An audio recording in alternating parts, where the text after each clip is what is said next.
أعوذ بالله من الشيطان الرجيم. بسم الله الرحمن الرحيم. مهربان و رحمني الله نام بلند. يا أيها النبي إذا طلقتم النساء فطلقوهن لعدتهن وأحصوا العدة واتقوا الله ربكم لا تخرجوهن من بيوتهن ولا يخرجن إلا أن يأتين بفاحشة مبينة.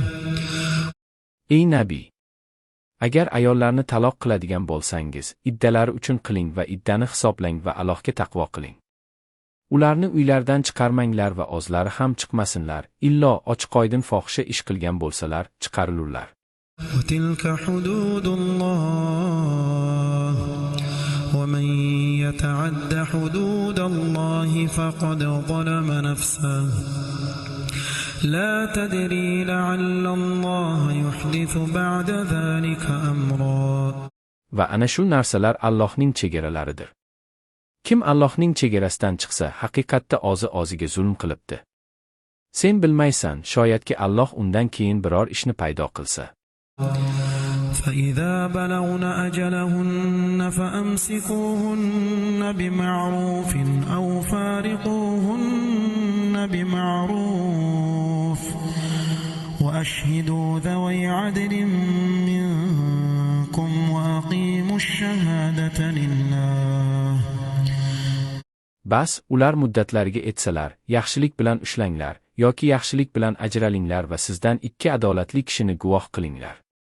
Va guvohlikni Alloh uchun qilinglar.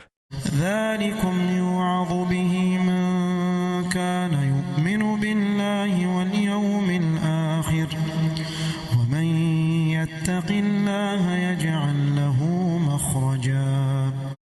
Bu ishingizdan kimning Allohga va qiyomat kuniga iymoni bo'lsa, vazlanadi. Kim Allohga taqvo qilsa, u zot uning yo'lini ochib qo'yur. ويرزقه من حيث لا يحتسب ومن يتوكل على الله فهو حسبه إن الله بالغ أمره قد جعل الله لكل شيء قدرا. Va unga o'zi o'ylamagan tarafdan rizq berur.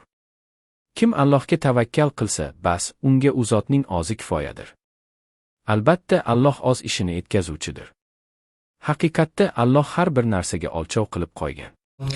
واللائي يئسن من المحيض من نسائكم إن ارتبتم فعدتهن 3 أشهر. Ayollaringizdan hayzdan noumid bo'lganlarning iddasi, agar shubhangiz bo'lsa, 3 oydir. فعدتهن 3 أشهر واللائي لم يحضن وأولاة الأحمال أجلهن أن يضعن حملهن ومن يتق الله يجعل له من أمره يسرا. Agar shubhangiz bo'lsa, 3 oydir. Hayz ko'rmaganlarniki ham. Homiladorlarning iddasi homilalarni qo'ymoqlikdir. Kim Allohga taqvo qilsa, u zot uning ishida osonlik qilib beradir. ذلك أمر الله أنزله إليكم ومن يتق الله يكفر عنه سيئاته ويعظم له أجرا. Bular Allohning sizga tushirgan amridir. Kim Allohga taqvo qilsa, uning gunohlarini kechirur va ajrini ko'paytirib berur. أسكنوهن من حيث سكنتم من وجدكم ولا تضاروهن لتضيقوا عليهن وإن كن أولات حمل فأنفقوا عليهن حتى يضعن حملهن. U ayollarga imkoningiz boricha o'zingiz yashab turgan joydan joy bering. Ularga siqishtirish maqsadida zarar etkazmang. Agar homilador bo'lsalar, to homilalarni qo'ygunlaricha ularga nafaqa beringlar.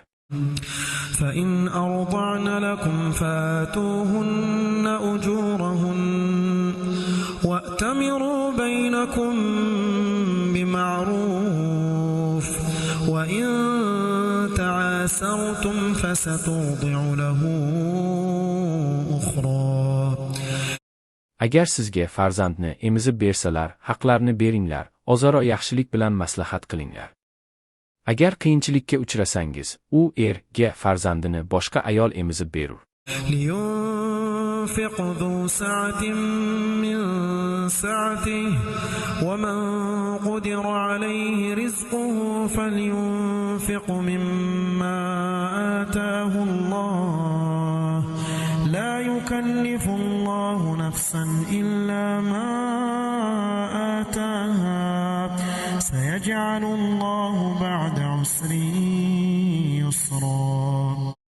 Rizqi kengligidan nafaqa qilsin. Kimning rizqi tor bo'lsa, unga Alloh berganidan nafaqa qilsin. Alloh har bir nafsni o'zi berganidan ortiqchaga taklif qilmas. Alloh qiyinchilikdan so'ng tezda osonlikni beradir. وكأين من قرية عتت عن أمر ربها ورسله فحاسبناها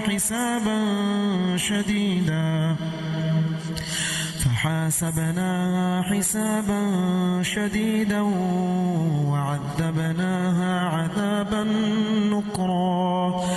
Ko'pgina qishloqlar o'z Robbisin amriga sarkashlik qildi. Bas biz ularni shiddatli hisobga oldik va qattiq azob ila azobladik. فذاقت وبال أمرها وكان عاقبة أمرها خسرا. Bas ular o'z ishlarining yomonligini totib ko'rdilar va ishlarining oqibati yutqiziq bo'ldi.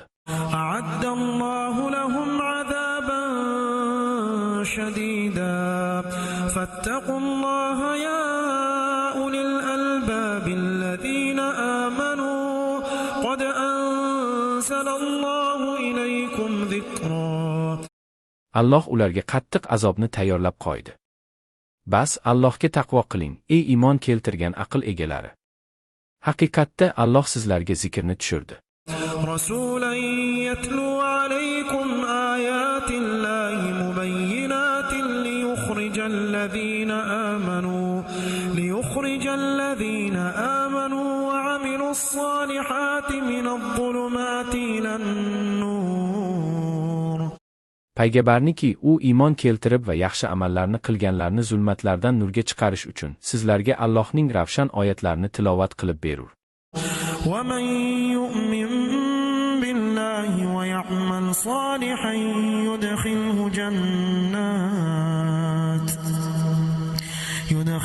جنات تجري من تحتها الأنهار خالدين فيها أبدا قد أحسن الله له رزقا. Va kim Allohga iymon keltirsa va yaxshi amallarni qilsa, u zot uni daraxtlari ostidan anhorlar oqib turgan jannatlarga kiritur. U yerda abadulabad qolurlar. Haqiqatda Alloh uning rizqini yaxshi qilgandir. الله الذي خلق 7 سماوات ومن الأرض مثلهن يتنزل الأمر بينهن لتعلموا أن الله على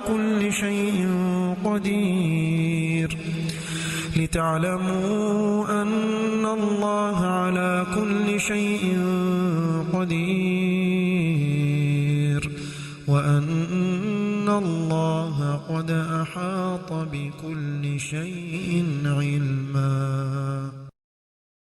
Alloh etdi osmonni va ular mislidek erni yaratgan zotdir. Ularning orasidan u zotning amri tushadir. Alloh har bir narsaga qodir ekanini va albatta Alloh har bir narsani o'z ilmi ila o'rab olganini bilishingiz uchun.